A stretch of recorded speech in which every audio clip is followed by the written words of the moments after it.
Hello जी, नमस्कार साथियों। मैं राकेश चौहान आपके अपने YouTube चैनल एनवीरा एजुकेशन पर हार्दिक स्वागत करता हूं। आज मैं आपके लिए लेकर आया हूं एक नया टॉपिक, बेहद इम्पोर्टेंट, अम्ल, क्षार तथा लवण।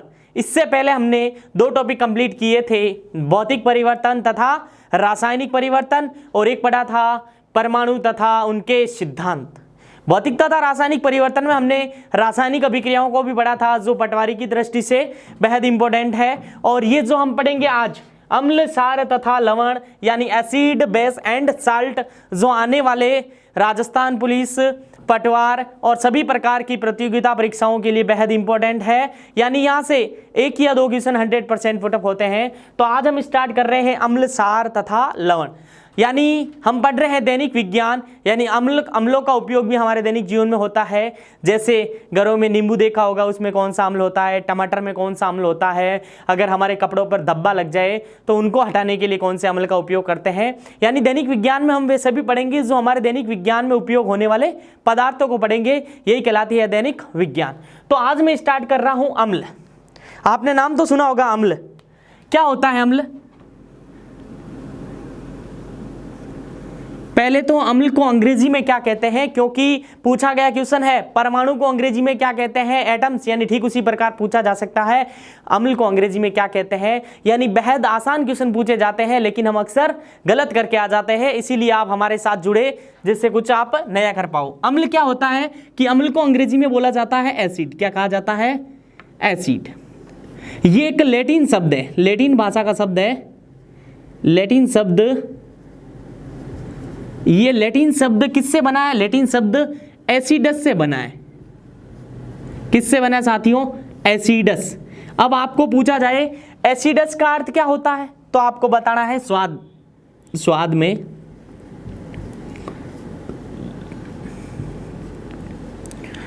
में खट्टे। यानी अगर मैं बात करूं, अम्ल को अंग्रेजी में एसिड कहा जाता है। ये एक लैटिन शब्द, यह एक लैटिन शब्द, लैटिन शब्द क्या हो, कौन सा लैटिन शब्द है? एसिडस, जिसका अर्थ क्या होता है? स्वाद में खट्टा। अब मैं बात करूं अम्ल के बारे में कथन की, तो अम्ल के बारे में पहला कथन आपको याद रखना है, अम्ल क्या होते हैं। एग्जाम में इतना ही पूछा जाता है, अम्ल से आप क्या समझते हैं। नीचे आपको 4 कथन मिलेंगे, जिसमें से एक कथन अम्ल के लिए सत्य होगा, बाकी आपको सार के लिए दे सकता है। तो आपको अम्ल के लिए पहला कथन याद रखना है, जो जलीय विलयन में कौन सा आयन दे साथियों? H+। कौन सा आयन दे? आपको ऑप्शन में मिलेगा जो जलीय विलयन में H+ आयन देता है। पहला याद रखना, जो जलीय विलयन में, यानी एसिड को अगर आप जल में डालोगे तो अपघटित हो जाएगा H+ आयन में। अगर ये ना दे के अगर आपको दे दे, दूसरा याद रखना है H+ आयन को क्या कहा जाता है साथियों? ये भी पूछा गया किसने है, इसे कहा जाता है हाइड्रोजन आयन। क्या कहा जाता है साथियों? Hydrogen ion. तो अम्ल के बारे में दूसरा कथन याद रखना, जो जलीय विलयन में कौन सा आयन देते हैं? Hydrogen ion. अम्ल वे होते हैं जो जलीय विलयन में H+ आयन देते हैं, या मैं बात करूं H+ आयन को क्या कहा जाता है? Hydrogen ion. ऐसे भी पूछा गया, हाइड्रोजन आयन का मतलब H+। केमिस्ट्री में H+ का अर्थ होता है इलेक्ट्रॉन देना, यानी प्रोटॉन दाता, प्रोटॉन दाता। कौन है प्रोटॉन दाता? तो आपका आंसर होना चाहिए अम्ल। क्या होता है? अम्ल। यानी अम्ल प्रोटॉन का क्या करता है? दान करता है। H+ का मतलब इलेक्ट्रॉन को डोनेट करना, यानी इलेक्ट्रॉन का त्याग करना भी क्या कहलाता है? अम्ल कहलाता है। यानी आप यहां लिख सकते हो इलेक्ट्रॉन त्याग। ये भी किस में आएगा? अम्ल में आएगा। अब मैं बात करूं अम्ल की, कि अम्ल को कैसे आप पहचान सकते हो। तो आपने एग्जाम में भी पूछा गया क्वेश्चन है, आपने सुना होगा लाइकेन। ये सूचक होते हैं, फिनोल्फ्थालीन सूचक, हम आगे पढ़ेंगे। लेकिन यहाँ मैं बात करूं लाइकेन की। अगर अम्ल को लाइकेन होता है, एक तो बना होता है साथियों शैवाल से, दूसरा कवक से। किससे? शैवाल तथा कवक से। और ये कौन से समूह का होता है? तो आपका आंसर होना चाहिए थैलोफाइटा। कौन सा समूह? थैलोफाइटा। यानी अम्ल को पहचानने के लिए एक लिटमस पेपर, किसकी बात करूं मैं? लिटमस पेपर या लिटमस पत्र, जो लिटमस पत्र होता है साथियों वो किसका बना होता है? एग्जाम में ऐसा पूछा जाता है, लिटमस पत्र बना होता है लाइकेन का। अगर लाइकेन के स्थान पे कवक या शैवाल दे तो भी आपका आंसर राइट है। और एग्जाम में पूछा गया है कौन से समूह, तो आपको समूह में याद रखना है साथियों, समूह होता है थैलोफाइटा समूह। कौन से समूह से प्राप्त किया जाता है लिटमस? थैलोफाइटा समूह। अगर थैलोफाइटा समूह के अंदर बात करें कवक तथा शैवाल, फंगस और एल की, और इसके भी आगे बात करें तो लाइकेन, यानी पहला ऑप्शन अगर लाइकेन मिले तो आप वहां राइट कर सकते हो। अगर लाइकेन भी नहीं मिले, दोनों समूह में से एक समूह मिलेगा या दोनों साथ में मिलेंगे। अगर पूछे किस समूह से प्राप्त किया जाता है तो थैलोफाइटा समूह। अब मैं बात करूं लिटमस पत्र का प्रयोग क्यों किया जाता है। यह एक सूचक है। सूचक क्या होता है साथियों? जिससे आप पहचान सकते हो कौन अम्ल है, कौन क्षार है तथा कौन लवण है। अगर लिटमस पेपर को अम्ल में डाला जाता है, इसके ऊपर अम्ल डाला जाता है, तो याद रखना अम्ल के लिए एक ट्रिक याद रखना, अनील। क्या याद रखना?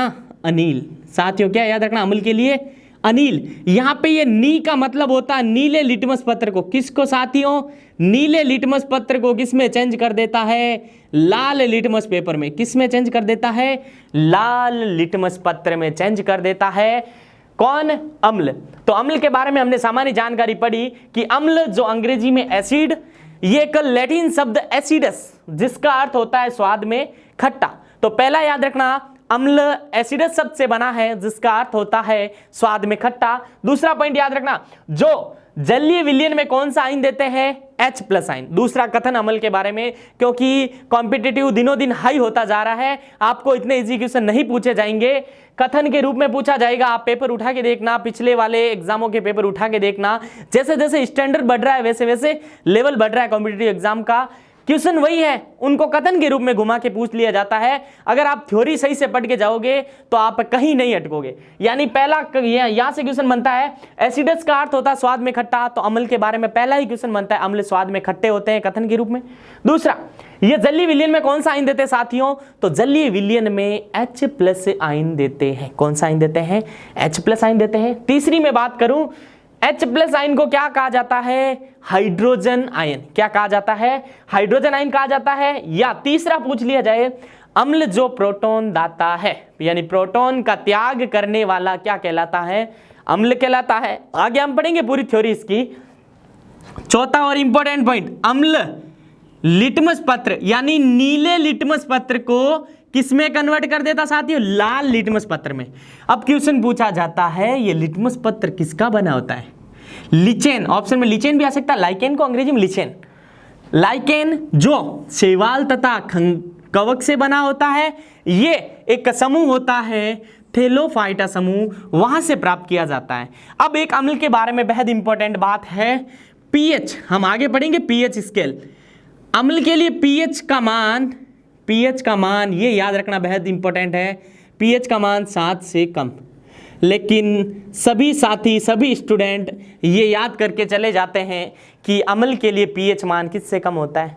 7 से कम। लेकिन कॉम्पिटिटिव लेवल देखा जाए तो ये कथन के रूप में ऐसा पूछा जाता है। ऑप्शन में दे दिया pH > 7, ऑप्शन में दे दिया pH 7, ऑप्शन में दे दिया pH 7 के बराबर, और ऑप्शन में दे दिया pH इक्वल। अब कौन सा करेंगे? सब स्टूडेंट ये पढ़ के जाते हैं कि pH का मान जो 7 से कम होता है अम्ल के लिए, लेकिन जब क्वेश्चन को थोड़ा सा घुमा दिया जाता है सभी अटक जाते हैं। अगर इसी को ढंग से पढ़े, pH का मान 7 से कम, कम कौन है? pH है। कम कौन है? pH। किससे कम है? 7 से, यानी 7 यहाँ पे क्या है? अधिक है। एक बार फिर बता रहा हूं, गलती नहीं करना। पूछा गया क्वेश्चन है कि अम्लों के लिए कौन सा कथन सत्य है, यानी अम्लों के लिए pH मान 7 से क्या होती है? कम। लेकिन 7 से कम कौन है? pH है, तो 7 क्या हो जाएगा? अधिक। और जब हम छोटी क्लासों में पढ़ते थे हमारे सर यही बताते थे, जिसकी तरफ मुंह ओपन होगा वो राशि क्या होती है साथियों? बड़ी होती है। तो वही ट्रिक आपको यहां अपनानी है। pH का मान 7 से कम, 7 से कम यानी 7 यहां पे क्या है? अधिक है। pH का मान है 7 से कम यानी 7 अधिक है। तो तो अम्लों के लिए आपको कौन सा याद करना, ये वाला कथन। अम्लों के लिए कौन सा याद करना, यह वाला। अम्लों के लिए पीएच मान क्या होता है, 7 से क्या होता है, कम होता है। यानी अम्लों के बारे में हमने सामान्य जानकारी पढ़ी। अब हम पढ़ेंगे अम्ल किन के साथ अभिक्रिया करता है, कौन सी गैस से मुक्त करता है। तो आओ अब हम पढ़ते हैं अम्लों के साथ अभिक्रिया। यानी अम्ल किन के साथ अभिक्रिया करके कौन सा नया यौगिक बनाता है, कौन सी नई गैस बनाता है। एग्जाम में फैक्ट के रूप में सीधा क्वेश्चन पूछा जाता है कि अम्ल जब धातु के साथ क्रिया करता है तो कौन सी गैस बाहर निकलती है या कौन सी गैस रिलीज यानी कौन सी गैस मुक्त होती है। जब अम्ल धातु कार्बोनेट के साथ अभिक्रिया करता है तो क्या क्या बनता है। तो अब हम पढ़ते हैं अम्लों की रासायनिक अभिक्रिया। फैक्ट के रूप में पूछे जाने वाले क्वेश्चन है यहाँ से। तो पहला कथन यह है कि धातु के साथ अभिक्रिया। पहला हम पढ़ रहे हैं रिएक्शन विथ मेटल, धातु के साथ अभिक्रिया, धातु के साथ अभिक्रिया यानी अम्लों की धातु के साथ अभिक्रिया। आपको केवल कथन के रूप में याद रखना है, पूरी थ्योरी हमें याद नहीं रखनी है, लेकिन पढ़नी पूरी थ्योरी है, रखना कथन के रूप में याद है। तो जब अम्ल धातु के साथ अभिक्रिया करता है तो क्या बनेगा साथियों, जैसे मैं ले रहा हूं धातु जिंक। जिंक एक क्या है, धातु, हमने पिछले चैप्टर में पढ़ा, और आगे आने वाला चैप्टर धातु तथा अधातु हम पूरी डिटेल से पढ़ेंगे कौन सी धातु है। जिंक एक धातु है, अगर उसको आपने सल्फ्यूरिक एसिड H2SO4, यानी मैं आपको यहां बता दूं, आगे हम पढ़ेंगे एक एक अम्ल का परिचय। ये एक अम्ल है और ये एक क्या है, धातु। तो जब ये रिएक्शन पूरी होगी, गिव जस ZnSO4 और कौन सी गैस निकलेगी, H2 गैस। तो इस लैंग्वेज में आपको केवल इतना ही याद रखना, जब अम्ल धातु के साथ अभिक्रिया करती है तो मेन एग्जाम में पूछे जाने लायक क्वेश्चन H2 गैस निकलती है। केवल इतना ही याद रखना, H2 गैस निकलती है। क्लियर बात, यानी ज्यादा डीप नहीं जाना है, केवल कंसेप्ट को समझना है। जब H2 गैस निकलेगी, और ये भी पूछा गया है कौन सी ध्वनि, पॉप ध्वनि के साथ साथ पॉप की ध्वनि आती है। प्रैक्टिकल किया होगा 8th क्लास में अम्ल और धातु की अभिक्रियाओं का। पॉप की ध्वनि के साथ कौन सी गैस निकलती है, हाइड्रोजन गैस। यानी आपको केवल पहले कथन में इतना ही याद रखना, when acid reactant with metal to release hydrogen gas, यानी जब अम्ल धातु के साथ अभिक्रिया करता है तो हाइड्रोजन गैस मुक्त होती है। दूसरा कथन क्या है कि कार्बोनेट के साथ अभिक्रिया, धातु कार्बोनेट के साथ अभिक्रिया, किन के साथ, कार्बोनेट के रूप में कौन होंगे, धातु कार्बोनेट। कौन होंगे साथियों, धातु कार्बोनेट। यानी दूसरा कथन है कि धातु कार्बोनेट के साथ जब अम्ल अभिक्रिया करेगा तो क्या बनेगा। धातु कार्बोनेट में मैं ले लूं Na2CO3। आपको रिएक्शन में नहीं उलझना है, धातु कार्बोनेट के साथ अभिक्रिया करता है, क्या बनेगा वो याद रखना। मैं तो आपको ये सिद्ध कर रहा हूं कि कैसे बन रहा है। ये कोई धातु है, ये कार्बोनेट है, इसकी मैं अभिक्रिया करवा रहा हूं किसी एसिड के साथ, अम्ल के साथ, तो बनेगा Na2Na, किसके पास चला जाएगा, Cl के पास, H2O बाहर निकल जाएगा और प्लस CO2। इसमें जो महन इंपॉर्टेंट बात यह है, साथ में क्या बनेगा, लवण। क्या बनेगा, लवण। और कौन सी गैस पूछी जाती है, पूछी जाती है कार्बन डाइऑक्साइड। कौन सी गैस निकलती है, कार्बन डाइऑक्साइड। यानी जब अम्ल धातु कार्बोनेट के साथ अभिक्रिया करता है तो याद रखना लवण बनता है और जल भी बनता है, और गैस कौन सी निकलती है साथियों, कार्बन डाइऑक्साइड गैस। और इसकी परसेंटेज मात्रा 0.03% होती है वायुमंडल में, और इसकी प्रकृति ये होती है अम्लीय, और हम पढ़ रहे हैं अम्ल, क्षार तथा लवण। तो दूसरा कथन ये याद रखना साथियों, जब धातु कार्बोनेट के साथ अम्ल की अभिक्रिया करवाई जाए तो क्या बनेगा साथियों, लवण, जल तथा कार्बन डाइऑक्साइड। यहां पे मुख्य रूप से याद रखना कार्बन डाइऑक्साइड। क्या याद रखना, कार्बन डाइऑक्साइड। मैं बात करूं तीसरी, धातु ऑक्साइड के साथ अभिक्रिया। किसके साथ, धातु ऑक्साइड के साथ अभिक्रिया। यानी मैं ले लेता हूं कोई धातु, सोडियम में क्या है, धातु, और इसके साथ अगर ऑक्सीजन जुड़ेगा तो क्या बन जाएगा, धातु ऑक्साइड बन जाएगा। अगर H2SO4 के साथ इसकी अभिक्रिया करवा दूं, किसके साथ, H2SO4 एक प्रकार का क्या है साथियों, अम्ल है। यानी क्या बनेगा यहां पे, Na2SO4, और क्या बनेगा साथ में, जल। यानी यहां पे बनेगा लवण, को क्या बनेगा साथ में? जल। लवण तथा जल बनेगा तीसरी अभिक्रिया। चौथी अभिक्रिया यह है कि सार के साथ, ये इंपॉर्टेंट अभिक्रिया है, पूछा गया क्वेश्चन है, पटवार में पूछा गया क्वेश्चन कि अम्ल सार के साथ अभिक्रिया करके क्या बनाता है। तो चौथा पॉइंट ये है, अम्ल ले लो आप, अम्ल में मैंने ले लिया HCl, सार में मैंने ले लिया NaOH। ये आगे पढ़ेंगे, ये डायरेक्ट फॉर्मूले कैसे आ रहे हैं सर, थोड़ी दिक्कत आएगी आपको, लेकिन जब इनसे परिचित हो जाओगे तो आपके लिए केमिस्ट्री बहुत ही आसान हो जाएगी। तो यहाँ बनेगा NaCl प्लस H2O यानी लवण, और साथ में बनेगा जल। तो हमने अम्लों की रासायनिक अभिक्रियाओं में 4 अभिक्रिया पढ़ी है, चारों के चारों जो क्ल्यू निकल के आ रहे हैं वही याद करने। जब धातु के साथ अभिक्रिया करेंगे साथियों क्या बनेगा, केवल याद रखना हाइड्रोजन गैस। अगर कथन के रूप में डीपली क्वेश्चन पूछा जाए तो साथ में क्या बना वो भी याद रखना, हाइड्रोजन गैस व लवण, दोनों याद हो जाएंगे। दूसरी अभिक्रिया धातु कार्बोनेट के साथ, जब धातु कार्बोनेट के साथ तो आपको यहां याद रखना लवण, जल और CO2। केवल ये याद रखना, धातु के साथ तो सीधा आंसर आना चाहिए हाइड्रोजन व लवण। अगर पूछ लिया जाए धातु कार्बोनेट के साथ, सीधा आंसर आना चाहिए लवण, जल और CO2। और अगर पूछ लिया जाए धातु ऑक्साइड के साथ अभिक्रिया करके, तो अभी हमने करवाई धातु ऑक्साइड के साथ, तो भी क्या बनेगा, लवण, जल। कंफ्यूजिंग नहीं होना है, लवण व जल। अगर पूछ लिया जाए सार के साथ तो बनेगा लवण व जल। लेकिन ये अभिक्रिया कहलाती क्या है, आगे हम पढ़ेंगे उदासीनीकरण। क्या कहलाती है साथियों, उदासीनीकरण।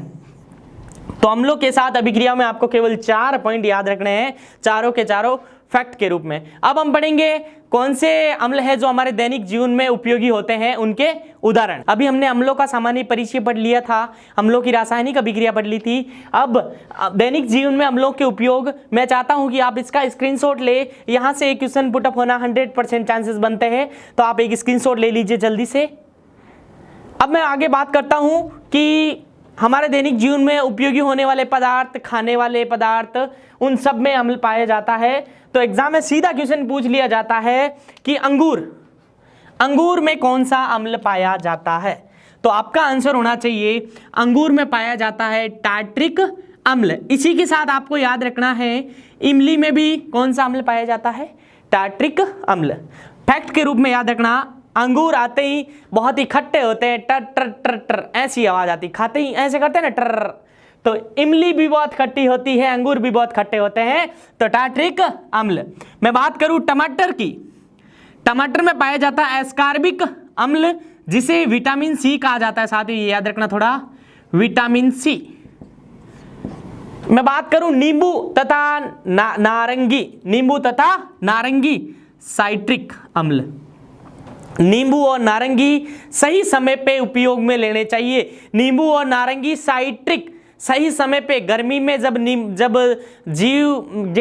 कहने का मतलब जब बहुत गर्मी हो तब नींबू तथा नारंगी को साइट्रिक तरीके से यानी सही तरीके से उपयोग में लेना चाहिए। तो नींबू और नारंगी में कौन सा अम्ल हो जाएगा, साइट्रिक अम्ल। खट्टा दूध, यानी जब दूध फट जाता है तो खट्टा दूध, या आप उसे बोल सकते हो दही, उसमें कौन सा अम्ल होता है, लैक्टिक।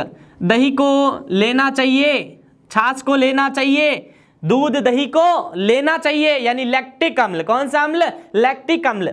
सोडा वाटर इंपॉर्टेंट है, ये सोडा वाटर या जिसे अन्य पेय पदार्थ, आपने सोडा वाटर पिया होगा, उसमें कौन सा अम्ल होता है, कार्बनिक अम्ल। मैं बात करूं सोडा वाटर की, तो पानी के अंदर गैस डाली जाती है CO2। साथ में कौन सी गैस डाली जाती है, जब आप सोडा पानी पीने जाते हो तो आपने देखा होगा वही गैस की बोतल लगता है, तो पानी के अंदर कौन सी गैस डाला जाता है, CO2 गैस। तो क्या बन जाता है, कार्बनिक अम्ल यानी H2CO3। क्या बन जाता है, H2CO3। यानी सोडा वाटर और अन्य पीने वाले पदार्थ में कौन सा अम्ल होता है, कार्बनिक अम्ल। यानी सोडा वाटर पीकर कार्बनिक, यानी कार नहीं चलानी चाहिए, कुछ भी पेय पदार्थ पीकर। मैं बात करूं सेव की, सेब तो आप खाते हो, सेव मैली नहीं होनी चाहिए, सेव को धोकर खाना चाहिए। सेव पे होता है मैलिक अम्ल, सेव ऐसे कलर भी सेव का एक मेला मेला कलर होता है, यानी सेव में मैलिक अम्ल। कौन सा, मैलिक अम्ल। चिट्टी के डंक में पाया जाता है फॉर्मिक एसिड। कौन सा पाया जाता है? फॉर्मिक। यानी यहां से याद रखना, चींटियां ज्यादा कहां पाई जाती है? फार्म हाउस में। आपके फार्म हाउस होगा तो आप देख लेना लाल चींटियां वगैरह मधुमक्खी के डंक में, ये याद रखना थोड़ा। मधुमक्खी के डंक में भी कौन सा एसिड होता है? Formic acid. और मधुमक्खियां और चींटियां ज्यादा पाई जाती है फार्म हाउस में, तो याद रखना फॉर्मिक एसिड। क्या याद रखना साथियों? फॉर्मिक अम्ल। सिरका तथा अचार, सिरका और अचार एसिटिक अम्ल। सिरका और अचार खाने से हमारे एसिडिटी होती है, याद रखने की ट्रिक है। ज्यादा अचार नहीं खाना चाहिए, एसिडिटी बन जाती है। बनती नहीं, लेकिन याद रखने का तरीका है। सिरका और एसिड, सिर घूम जाता है एसिडिटी से। क्या हो जाता है? एसिडिटी से सिर घूम जाता है। सिरका अचार एसिडिटी से सिर घूम जाता है। ट्रिक बना लो, काम आएगी। खाना पचाने में हम जब ज्यादा खाना खा लेते हैं तो खाना पचाने के लिए कौन सा अम्ल काम में लिया जाता है? हाइड्रोक्लोरिक अम्ल। कौन सा अम्ल उपयोग में लिया जाता है? हाइड्रोक्लोरिक अम्ल। गन्ना में पाया जाता है, इंपॉर्टेंट है, ग्लाइकोलिक अम्ल। कौन सा अम्ल? ग्लाइकोलिक अम्ल। और आपको इस वीडियो के नीचे कमेंट बॉक्स में बताना है गेहूं में कौन सा अम्ल पाया जाता है, जरूर बताइएगा साथियों। मैं बात करूं पालक की, पालक पनीर, ऑक्जेलिक अम्ल। पालक में कौन सा होता है? ऑक्जेलिक अम्ल। कौन सा होता है? ऑक्जेलिक अम्ल। मैं बात करूं आंवला की, आंवले में कौन सा होता है? एस्कार्बिक अम्ल। आंवला खा के एस करना चाहिए, एस होता है आंवला खाते ही। तो याद रखने का ट्रिक है, आंवला में खाओगे तो एस मिलेगा, यानी आंवला खाने से पेट एकदम क्लियर हो जाता है, बिल्कुल दर्द नहीं होता है, एसिडिटी दूर हो जाती है। अपन मारवाड़ी में बोलते हैं ना, जीव दो रोवे, जीव दो रोवे जन आंवला खावे जन जीव हो रो जियावे। जन आंवला खाने से आंवले में कौन सा अम्ल होता है? एस्कार्बिक अम्ल। कौन सा अम्ल होता है साथियों? एस्कार्बिक अम्ल। मैं बात करूं ऑक्जेलिक अम्ल का प्रयोग कपड़ों पर लगे जंग के धब्बे हटाने के लिए, वेरी इंपॉर्टेंट है। ऑक्जेलिक अम्ल, जब कपड़ों पे जंग के धब्बे लग जाते हैं तो जो भी हम उपयोग करते हैं डिटर्जेंट, नॉर्मली जो भी उपयोग करते हैं, ज्यादातर उपयोग होता है ऑक्जेलिक अम्ल। एग्जाम में पूछा जाता है कि जंग के धब्बे, फोटोग्राफी में पूछा गया क्वेश्चन है, फोटोग्राफी में कौन सा अम्ल होता है? तो ऑक्जेलिक अम्ल। और जंग के धब्बे हटाने के लिए कौन सा अम्ल होता है साथियों? ऑक्जेलिक अम्ल। मैं बात करूं सोना चांदी, सोना चांदी का शुद्धिकरण एक नाइट्रिक एसिड से करता है। कौन से एसिड से करता है? नाइट्रिक एसिड से करता है। मैं बात करूं H2SO4 सल्फ्यूरिक अम्ल और नाइट्रिक अम्ल का प्रयोग विस्फोटक पदार्थों, दवाइयां बनाने में, और ये थोड़ा याद रखना, लोहे की वस्तुओं को शुद्धिकरण के लिए कौन से अम्लों का प्रयोग किया जाता है? तो सल्फ्यूरिक अम्ल तथा नाइट्रिक अम्ल। ये एक सारणी है नीचे जो इंपॉर्टेंट है। मिथाइल ऑरेंज पूछा गया एग्जाम में। ये 3 सूचक है साथियों। 3 क्या है? सूचक, यानी जिससे हमें पता चलता है कौन अम्ल है, कौन सार है। यानी मिथाइल ऑरेंज जिसका नॉर्मली कलर होता है हल्का ऑरेंज, हल्का क्या होता है? ऑरेंज होता है। लेकिन जब अम्लीय विलयन में कैसा व्यक्त करता है? ये अम्लीय विलयन में कैसा हो जाता है? लाल। और सारी विलयन में कैसा हो जाता है? पीला, येलो। तो याद रखना है मिथाइल ऑरेंज लिटमस पत्र होता है, एक प्राकृतिक सूचक होता है जो अम्ल के साथ लाल हो जाता है और सार के साथ क्या हो जाता है? येलो। नॉर्मल कलर क्या होता है? Light orange. फिनोप्थिलीन भी एक सूचक है जिसका कोई कलर नहीं होता है। जब आप उन्हें अम्ल में डालोगे तो रंगहीन रहेगा, लेकिन जब सार में डालोगे तो पीला हो जाएगा, पिंक हो जाएगा, गुलाबी हो जाएगा। और मैं बात करूं हल्दी, जो येलो कलर की होती है, अम्ल के साथ कोई क्रिया नहीं, यानी किसी भी प्रकार का रंग नहीं देती है, लेकिन जैसे ही सार में डालोगे हल्दी के ऊपर अगर सार डाल दिया जाए तो वो क्या हो जाती है? लाल हो जाती है। मैं मोस्टली एक बार रिसेंटली बता देता हूं, अंगूर में टार्ट्रिक, टमाटर में एस्कर्बिक, नींबू में साइट्रिक, खट्टा लैक्टिक, सोडा वाटर में कार्बोनिक अम्ल होता है साथियों। सेव खाओगे तो मेली यानी मेलिक हो जाओगे। चिट्टी के डंक, चिट्टी और मधुमक्खी फार्म हाउस में पाई जाती है तो फॉर्मिक एसिड हो जाएगा, वहां पे सिर घूम जाएगा, एसिडिटी हो जाएगी। अगर सिरका और अचार खाओगे तो एसिडिटी यानी एसिटिक अम्ल। खाना पचेगा हाइड्रोक्लोरिक अम्ल से। किससे पचेगा? गन्ने के खेत में जाओगे तो ग्लाइकोलिक अम्ल मिलेगा, ग्लाइकोलिक अम्ल। पालक ऑक्जेलिक अम्ल।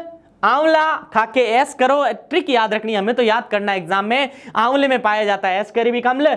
ऑक्जेलिक अम्ल, जब हमारे कपड़े गंदे हो जाते हैं उन्हें धब्बे हटाने के लिए, और फोटोग्राफी की मशीन में ऑक्जेलिक यानी क्लियर करने वाला ऑक्जेलिक अम्ल। ये एक ट्रिक है, आप जोड़ना मत किसी से, एक ट्रिक है जिससे मैं आपको आसानी से समझा सकूं और आप आसानी से याद कर पाओ। सोना चांदी का शुद्धिकरण के लिए नाइट्रिक अम्ल, ऐसे नहीं है, सोना चांदी शुद्धिकरण के लिए कौन सा अम्ल किया जाता है? नाइट्रिक अम्ल का उपयोग किया जाता है। और नाइट्रिक अम्ल के साथ सल्फ्यूरिक अम्ल ले लिया जाए तो लोहे की वस्तुओं को पॉलिश और विस्फोटक फटाके वगैरह दिवाली में बनाने के लिए ये 2 अम्ल उपयोग किया जाता है। और हमने 3 सूचक पढ़े थे, यानी आज की क्लास में हमने अम्ल का सामान्य परिचय और अम्ल की रासायनिक अभिक्रिया, यानी अम्ल किन के साथ क्रिया करता है, कौन सी गैस देता है, और फिर हमने पढ़ा दैनिक जीवन में उपयोग होने वाले पदार्थों में कौन से अम्ल पाए जाते हैं। और आप चाहो तो इनका स्क्रीनशॉट ले सकते हो। अगर आप हमारे चैनल पे नए हैं तो एनवीरा एजुकेशन को सब्सक्राइब करें। अगर ये वीडियो आपको अच्छा लगे तो लाइक करें और नेक्स्ट वीडियो के लिए प्रेस बेल आइकन को ऑन करें। इसी तरह आप हमारे साथ जुड़े रहिए। धन्यवाद।